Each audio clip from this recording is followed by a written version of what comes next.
Hello everyone, welcome back to another session of an online classes. In last video, I explained about 8086 complete introduction, and in this video, you are going to know about 8086 programming and system connections. So first, let us see about 8086 programming and system connections. Introduction. So this 8086 assembly programming means developing program in assembly language, which means 8086 assembly is a low-level programming language. The developer have to deal with object of the processor like segment and the resistor. Coming to the system connections of 8086, a microprocessor is one which uses a microprocessor as its CPU. So in addition, the microcomputer also has a memory unit, input and output devices, and a system buses also. So the system buses are of three types. Those are address bus, data bus, and control buses. So physically, buses are in a group of wires. So this 8086 consists of 20 address lines, 16 data lines, and 4 to 10 control lines. Okay, so with this 8086 is able to work. Okay, now let us see about the program development steps in 8086. So the programmer has to go through the following stages to develop a computer program. So it has a 6 stages. So those are defining and analyzing the problem, designing the algorithm, coding or writing the program, text execution, debugging, and last final documentation. So let us see each one individually. First, defining and the analyzing the problem.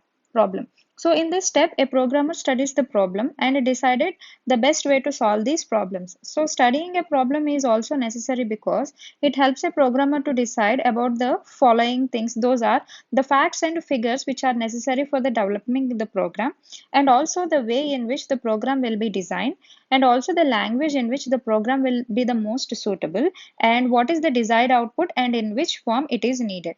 Okay. So now let us see about the designing the algorithm. So an algorithm is a sequence of steps that must be carried out before a programmer starts preparing his program. So the programmer designs an algorithm to help visual possible alternatives in the program also.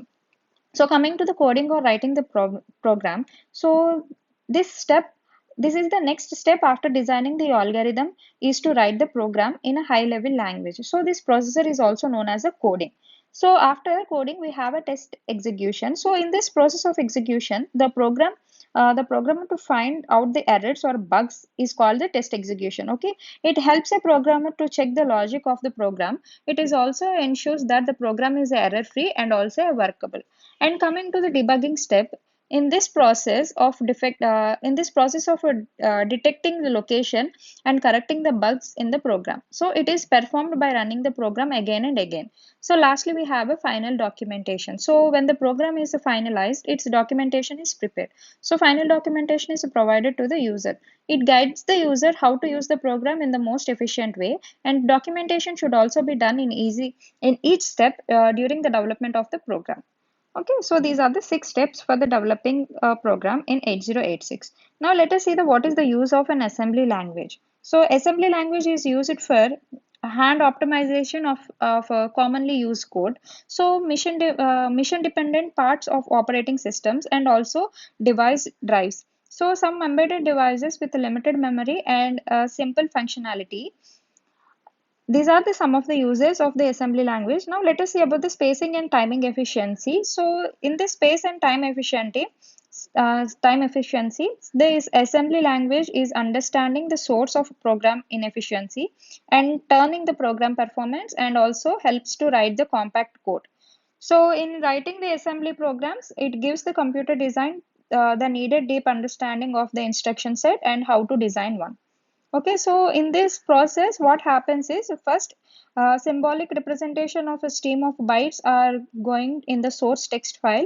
Then that source text file is goes into the assembly language, and then that assembly language is converted into a binary machine language. Those are in zeros and ones form. Okay, so now let us see about the assembly language program development tools. So it has 6 tools. Those are editor, assembler, linker, locator, debugger, and emulator. So first let us see what is an editor does. An editor is a program in which allows you to create a file containing the assembly language statements for your program. Okay, so next, assembler. An assembler program is used to translate the assembly language mnemonics for the instruction to corresponding binary code. When you run the assembler, it reads the source file of your program from the disk where you have saved it after editing. And then linker is a program used to join several object files in one large object file. So the linker produces a link file which contains the binary codes for all the combined modules. And coming to the locator, a locator is a program used to assign the specific address of where the segment of object codes are to be loaded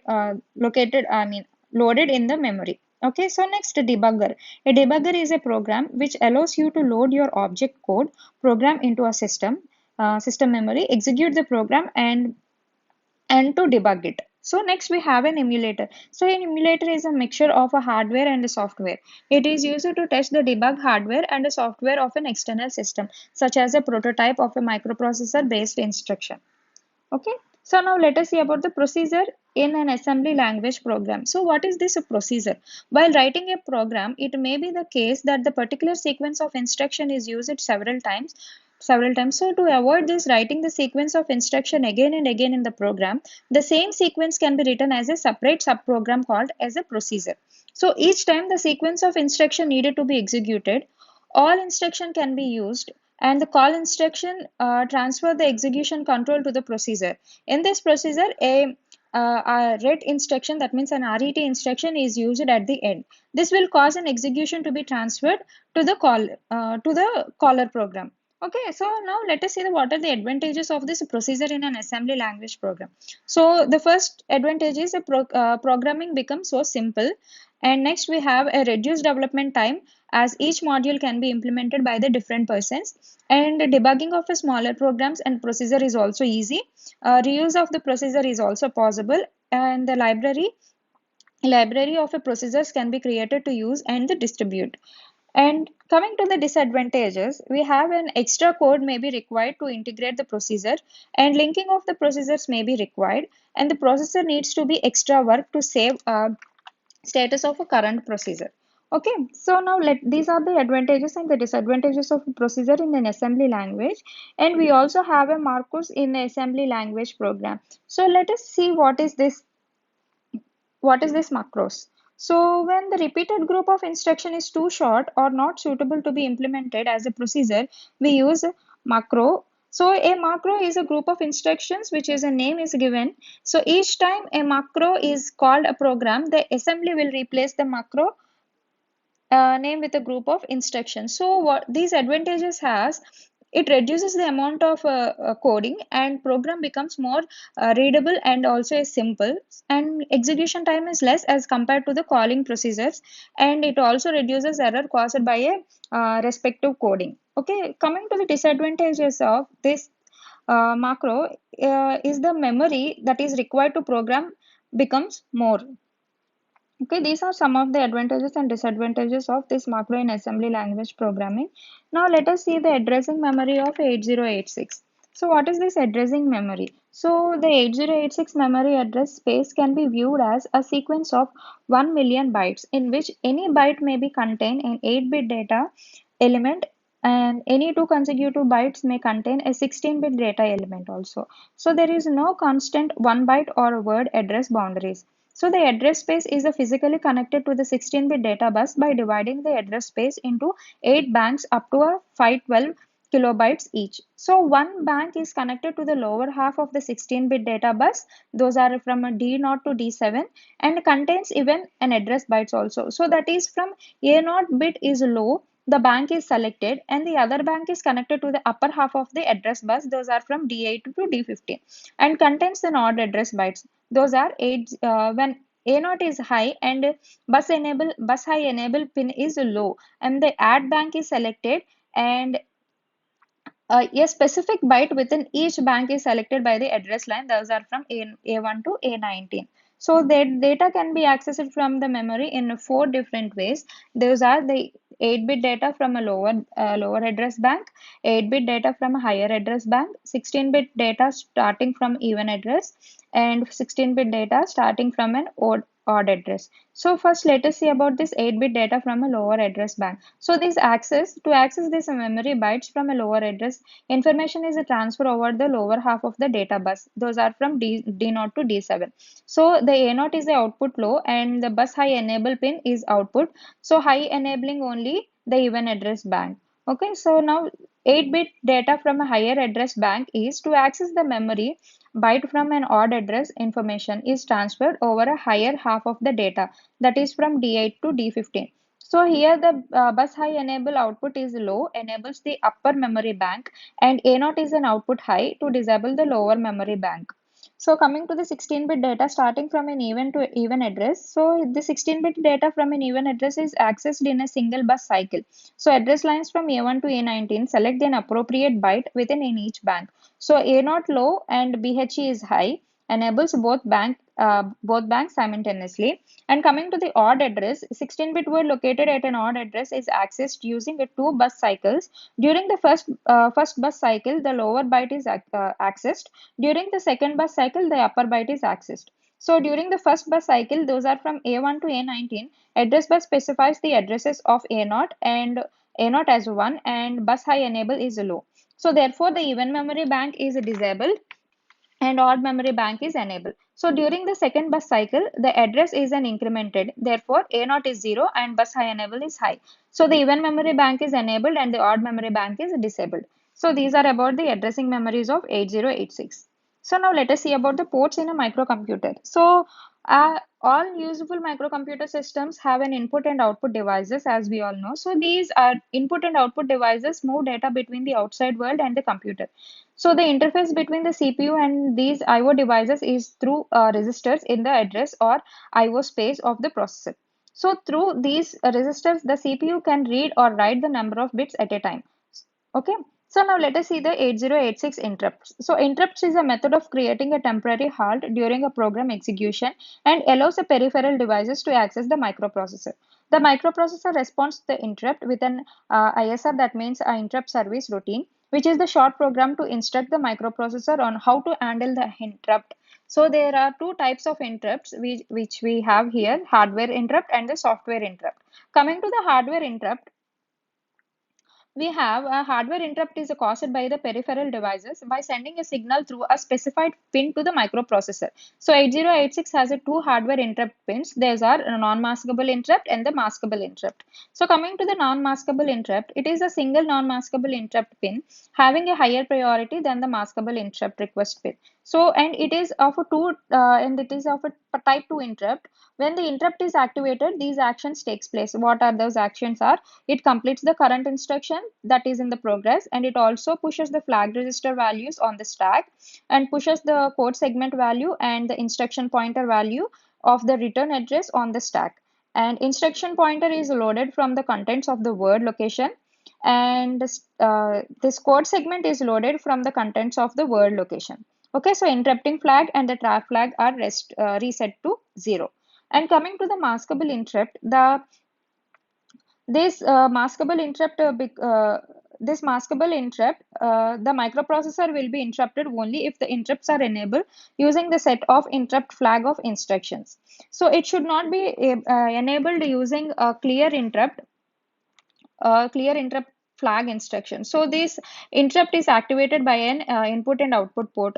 If the interrupt is enabled, so thus the non-maskable interrupt is disabled. Okay, so then the microprocessor first complete the current execution and uh, sends the 0 to this interrupt pin twice. So the first 0 means it informs the internal devices to get ready, and during the second 0, the microprocessor receives the 8-bit says from the programmable interrupt controller. So there are some options taken in this microprocessor in this maskable interrupt. Those are first completes the current instruction. It has to complete the first current instruction and activates the output and receives the interrupt type, say X. Okay, next we have a flag register value, code segment value of the return address, and IP value of the return addresses are pushed on the stack.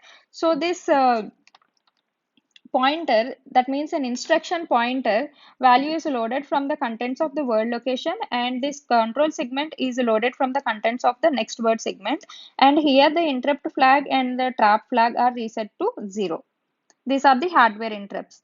So coming to the software interrupts, some instructions are instructed at the desired position into the program to create some interrupts. So these interrupt instructions can be used to test the working of various interrupt handlers. So it includes INT, that means an interrupt instruction with a type number. So first let's see this. It is a 2-byte instruction. First byte provides the OP code of the second byte provides the interrupt type number. So there are 256 interrupt types under this group. So the starting address for the type 0 is interrupt is for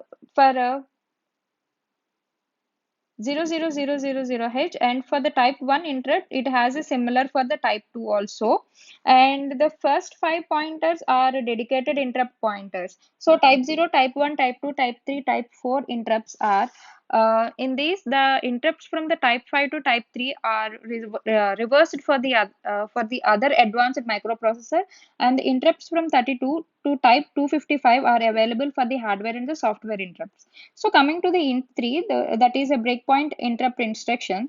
It is a 1-byte instruction having an opcode of control. Okay, so these instructions are inserted into the program so that when the processor reaches there, then it stops the normal execution of program and follow the breakpoint of the processor. And next we have an int o, that means an interrupt overflow instruction. It is a 1-byte instruction and their mnemonic is an int o. So that the opcode of this instruction is the opcode of an instruction at the name suggests, it is a condition interrupt instruction. So that is, it is an active only when the overflow flag is set to 1 and the branches of the interrupt handle over whose interrupt type number is 4. If the overflow flag is reset, then the execution continues to the next instructions. So these are about the software interrupts as we far seen. So this is about the complete introduction of this 8086 programming and system connections. I hope you understand this video. I will see you in my next class. Thank you.